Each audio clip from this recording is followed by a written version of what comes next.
95% të konflikteve që ndodhin, qoftë në raportin interpersonal, edhe deri në nivelin global, nuk janë për shkak të përmbajtjes së diskutimit. Po për shkak të mungesës këtij. Për shkak të tonit.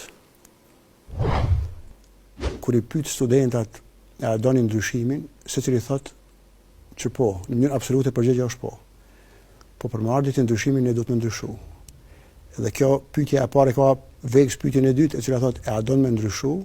Atëre pjesa më e madhe në heshtje thonë jo. Është shumë problem për me fillu për vetvetes. Çka udhëhiqet në aspektin shkencor? Kush udhëhiqet? Po ideja është që ne dojmë me rujt atë zonën e komfortit ku e ndijmë vetën rahat dhe nuk dojmë me dal prej zonës së komfortit. Por ju nuk mësoni prej gjanave të cilat i dini ose i njihni, ju mësoni prej gjanave të cilat nuk i dini. Prandaj sa herë që jepet mundësia me përmbledhsu një informat të re, të cilën mundeni me e shfrytzu pastaj në jetë, është gjëna mos më bëni një gjë të tillë. Prandaj në përgjithësi, fjalimet motivuese kanë për qëllim që të edukojnë dhe arsimojnë, kjo është e para, dhe e dyta që mendoj që është jashtëzakonisht e rëndësishme, të përqojnë një shkallësi të komunikimit, e cila realizohet me tolerancë, me durim, me mirëkuptim. A dini si 95% të konflikteve që ndodhin, qoftë në raportin interpersonal, edhe deri në nivelin global, nuk janë për shkak të përmbajtjes së diskutimit. Po për shkak të mungesës këtij. Për shkak të tonit. Pra, unë mundem me dëgju bashkëbiseduesin tim, mundem mos me u pajtu me te, po unë në fund të bisedës pajtohena me te që s'pajtohena. Dhe pastaj mundem me pi një kafe së bashku.